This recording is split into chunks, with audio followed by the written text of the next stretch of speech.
مذہب کس کے لیے؟ ظاہر ہے، آج تو ظاہر ہی ہے، متوسط طبقے کے لیے، عام لوگوں کے لیے۔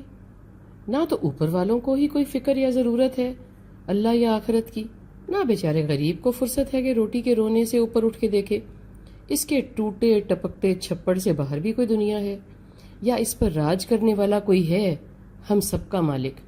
ٹھیک ہے، ایک ہے جس نے بنایا ہے، جو خالق ہے، جو دیکھ بھی رہا ہے، مگر وہی تو ہے جس نے مجھے اس حال میں ڈالا ہے۔ مانتا تو ہوں، اور کیا کروں؟ کیا روزی نہ کماؤں؟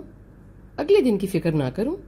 مانتا تو ہوں اللہ ہے، اس نے ہی مجھے اس حال میں ڈالا ہے، اور کیا کروں؟ اس کا رونا رہوں اور کچھ نہ کروں؟ اگر شکر کی بات ہے تو کس حالت کا شکر کروں؟ نہ دانے نہ دوائی، نہ تعلیم نہ چٹائی، نہ چھت نہ رضائی، پھر بھی مانتا ہوں کہ رب ہے تو مگر تماشا تو دیکھ ہی رہا ہے نہ کہ میں کس کرب میں ہوں۔ ہاں، پھر بھی مانتا ہوں کہ یہ تماشا خود نہیں لگ گیا، میرا بھی، میرا گرائی کا بھی۔ یہ ایک دوسرا ہے، ایک اپاہج انسان کانٹوں کے بستر پر لیٹا، گزرے 14 سال سے ہاتھ پاؤں نہیں ہلا سکتا، ماتھے سے لٹ نہیں سرکا سکتا، پاؤں سے چادر بھی نہیں ہٹا سکتا۔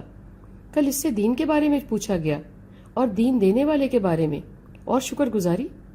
اس نے کہا، میرا سوال ہے اس مالک کائنات سے، مجھے مٹا کیوں نہیں دیا بھرپور زندگی لے کے؟ یہ کیا تماشا بنا کے رکھا ہے میری ہستی کا؟ اب بتاؤ، کہاں کا دین، کہاں کی دینداری؟ کس انداز کا شکر ادا کروں کہ کتنے موجود ہیں میری زندہ لاش دیکھنے کو؟ وہ شکر ادا کریں کہ کام پہ کھڑے ہیں، یا میں گلہ کروں کہ موت کیوں نہیں آتی؟ سوال کرنے آسان ہیں، جوابوں کا انتظار بھی۔ میرے جبے کے نیچے کوئی جھانکے تو۔ ایک میں تیسرا ہوں، منہ میں سونے کا نوالا لے کے پیدا ہوا تھا، اور اب تک وہ نوالا میرے منہ میں ہے، عیش کی زندگی کے عیش کے سہارے۔ کس کی شکر گزاری؟ کوئی میرا مددگار نہیں، میرے پاس ہے تو ہے، کام کرتا ہوں اور خوب آرام کرتا ہوں دنیا کا، اور میرا مالک ہے اوپر، ہے تو ہے، خود کے حصے کا تو سب مجھ پہ ہی پڑا ہے نا۔ وہ خالق تو ہے، مگر خلق کے بعد وہ بیٹھا ہے، مزہ لے رہا ہے، یا اگر اس دنیا کے بعد کی کوئی رونق رکھی ہے تو اس دن کے نافذ کرنے کو بیٹھا ہے۔ میرا کیا کر رہا ہے؟ میں ہاتھ پر ہاتھ دھر کر بیٹھوں تو میرا گھر، کام، صحت، بچے چلیں تو بات ہو نا۔ وہ تو مجھے بنا کر میرے دنوں کے پھیر سے محسوس ہو رہا ہے میری سوچ کے مطابق۔ ایک میں چوتھا ہوں، 4 میں سے چوتھا، اور میں ہوں بس اس بنانے والے کا، اور شاید میں ہوں اس کام کے لیے جس کا ذکر ہے، جس کو شکر کے مقام پر رہنا ہے اور خالق کو یاد کرنا ہے۔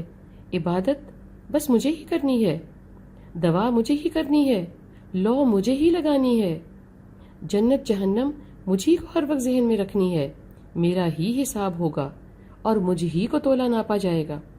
جو جتنی فکر کرے گا اس کو اتنا ہی امتحان ملے گا، اور سزا کا کھیل بھی میرے ہی لیے ہے، میرے لیے، اس لیے کہ مجھے ہی نہیں معلوم کہ کیا نتیجہ ہو، باقی تو سب یا آر یا پار۔ سب کو وہ جہنم میں ہی ڈالے گا، یا جہاں بھی ڈالے گا، یہاں تو وہ نہ فاقہ بھگت رہے ہیں، نہ ہی فکر کے کیا ہونے والا ہے۔ بھلے یہ فانی ہے اور وہ ابدی، مگر اب کا مزہ وہ لے رہے ہیں جو آزاد ہیں، تب کا مزہ بھی شاید آزاد کو ہی ملے گا۔ میرے پاس کوئی کندھا نہیں تو میں اللہ کے کاندھے پر سر رکھتا ہوں، کوئی کمائی نہیں تو جنت کی آس ہے، کوئی سکھ نہیں، کوئی منو سلوا نہیں تو جنت کے پھل کا ذکر کر کے پیٹ اور نیت سب سیر کر لیتا ہوں، سوچن دان لگاتا ہوں تو سب سوال بنتے ہیں، وگرنہ تو خود کی دھن میں زندگی مجھے گزار رہی ہے اور میں زندگی کو۔